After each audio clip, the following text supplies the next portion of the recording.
అందరికీ మన ప్రభువును రక్షకుడైనటువంటి యేసుక్రీస్తు వారి పేరిట ప్రత్యేకమైన వందనాలండి.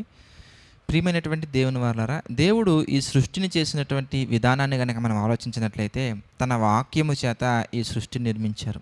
అనగా ఈ ప్రకృతిని, ప్రకృతిలో ఉన్న సమస్తాన్ని చూడండి ఎంత అద్భుతంగా ఉంటుంది. సముద్రాలు కానీ, వాతావరణం కానీ, చెట్లు కానీ, ప్రకృతిలో ఉన్నటువంటి ఆ మంచి లక్షణాలను అనుభవించగలిగినటువంటి వారికి అందులో ఉన్న మాధుర్యం అర్థమవుతుంది.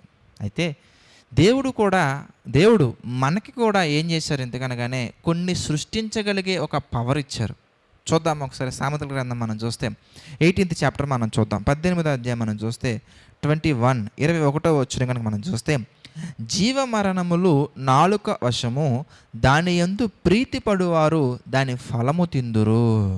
చూసారా, జీవాన్ని మరణాన్ని రెండు కూడా ఈ నాలుక యొక్క వశము చేశారు. అప్పటి వరకు మంచి కోపోద్రేకాలతో వెళ్తున్నటువంటి ఆ వాతావరణాన్ని చల్లబరచాలంటే ఒక మృదువైన మాట చాలండి. సామెతల గ్రంథంలో మనకు కనబడుతుంది, మృదువైన మాట కోపమును చల్లార్చును.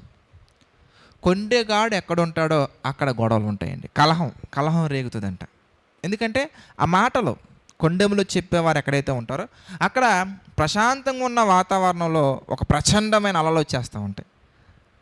కోపంతో ఉన్నటువంటి వాళ్ళను కూడా చల్లార్చాలంటే మృదువైనటువంటి మాట చాలండి.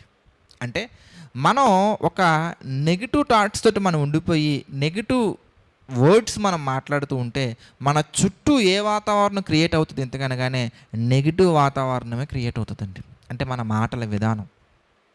అలాగే మీరు ఆలోచించినట్లయితే కనుక ఒక పీస్ఫుల్ అట్మాస్ఫియర్ క్రియేట్ అవ్వాలంటే ఈ నాలుకను మనం అదుపులో ఉంచుకోవాలండి.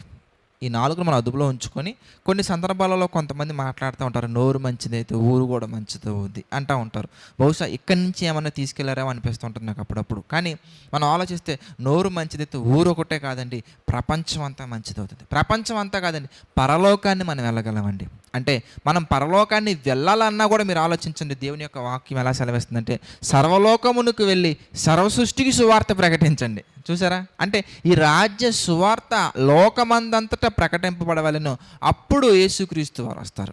అంటే పరలోకానికి ప్రపంచం అంతా వెళ్ళాలంటే ఈ నాలుకను మనం చక్కగా పర్ఫెక్ట్గా మనం ఉపయోగించగలిగినట్లయితే కనుక, అనగా సువార్త ప్రకటించగలిగితే కనుక, ఈ లోకం అంతా కూడా సాక్షార్థమే సువార్త ప్రకటించగలిగితే కనుక తప్పకుండా మనం పరలోకానికి చేరుకోవచ్చు. అంటే మనం నరకానికి వెళ్ళాలన్నా, పరలోకానికి వెళ్ళాలన్నా, మన చుట్టూ మంచి వాతావరణం ఏర్పడాలన్నా, చెడు వాతావరణం ఏర్పడాలన్నా, గొడవలతో కూడిన వాతావరణం ఉండాలన్నా, మంచి స్నేహపూర్వకమైన వాతావరణం ఉండాలన్నా కానీ ఈ నాలుకను మనం ఎలాగైతే ఉపయోగిస్తామో దాని రిజల్ట్ మనకు కనబడుతుంది. అందుకే ఒకసారి మళ్ళీ చూద్దామండి. సామెతల గ్రంథము 18వ అధ్యాయము 21వ వచనం కనుక మనం చూస్తే చూడండి ఎంత చక్కగా ఉందో. జీవ మరణములు నాలుక వశము, దాని యందు ప్రీతిపడువారు దాని ఫలము తిందురు. అంటే నువ్వు జీవానికి సంబంధించినటువంటి దాన్ని ప్రేమించి జీవ సంబంధమైన వానిగా, నువ్వు జీవ సంబంధమైన దానిగా ఈ నాలుకను ఉపయోగిస్తే కనుక అబ్బా మంచి ఫలం పొందుకుంటారండి మీరు. అదే మీరు మరణానికి సంబంధించినటువంటివి, మరణం అనగా మీ పాపముల చేతను అపరాధముల చేతను మీరు చచ్చిన వారే ఉండగా, అంటే పాపపూర్వకమైనటువంటివి, పాప సంబంధించమైనటువంటివి నువ్వు కనుక ఉపయోగించి ఈ నాలుకను వాడావంటే దాని ఫలం పొందుకుంటాం. ఎలాగా? ఇదిగో పాపము వలన వచ్చే జీతము మరణం. కాబట్టి కనుక ఈ నాలుకని ప్రాపర్గా మనం ఉపయోగించినట్లయితే అద్భుతంగా దాని యొక్క ఫలాన్ని మనం పొందుకుంటాం. కనుక మరి దేవుడు మనకి ఇంత చక్కటి వాతావరణం ఇచ్చారు కాబట్టి, ఇంత చక్కటి వాతావరణం క్రియేట్ చేసే కెపాసిటీ దేవుడు మనకి ఇచ్చారు. So it's your time. దేవుడు ఇచ్చినటువంటి ఆ గొప్ప అధికారాన్ని, దేవుడు ఇచ్చినటువంటి గొప్ప తలాంతుని ఎలా ఉపయోగించాలనుకుంటున్నారనేది మీరు నిర్ణయించుకోవాలి. కనుక నా చుట్టూ అందరు ఎలాగున్నారు, అలాగున్నారంటే వై కాంట్ యు ఇనిషియేట్? మీరు ఇనిషియేట్ చేయండి. మంచి స్పిరిచువల్ అట్మాస్ఫియర్ని క్రియేట్ చేసే విధంగా you should be the initiate. మనం చక్కగా ఇనిషియేట్ చేస్తే మీరు ఒక గొప్ప ప్రారంభించే వ్యక్తిగా ఉండండి. తప్పకుండా అన్నీ కూడా సర్దుకుంటాయి. ప్రార్థన చేసుకుందాం ప్రతి ఒక్కరూ తలలో ఉంచి ప్రార్థన ఏకీభవించండి. ప్రార్థన. దయగల తండ్రి, ప్రేమగల దేవ, పరిశుద్ధుడ, మహోన్నతుడ తండ్రి, ఎన్నో గొప్ప విషయాలు తండ్రి ఈ డివోషన్స్ ద్వారా మాకు తెలియజేస్తున్నందుకు కృతజ్ఞతాస్తుతులు చెల్లించుకున్నాం తండ్రి. మీ చిత్త ప్రకారంగా దీవించండి, ఆశీర్వదించండి, నడిపించండి తండ్రి. ఈ డివోషన్స్ని అనేక మందికి షేర్ చేస్తున్న బిడ్డలను కూడా మా తండ్రి మీ చిత్త ప్రకారం జ్ఞాపకం చేసుకోండి తండ్రి. మీ కృపలో బలపరచండి, మీ ప్రేమలో తండ్రి స్థిరపరచండి తండ్రి. మీ చిత్తానికి అనుకూలంగా తండ్రి ప్రతి ఒక్కరు నడుచుకునే విధంగా తండ్రి ఈ పరిచర్యలో పార్టిసిపేట్ చేస్తున్న వారిని బలపరచండి, స్థిరపరచండి తండ్రి.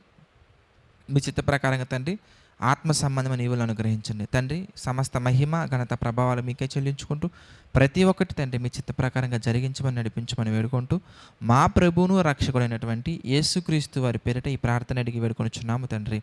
ఆమెన్. అందరికీ వందనాలండి. God bless you all.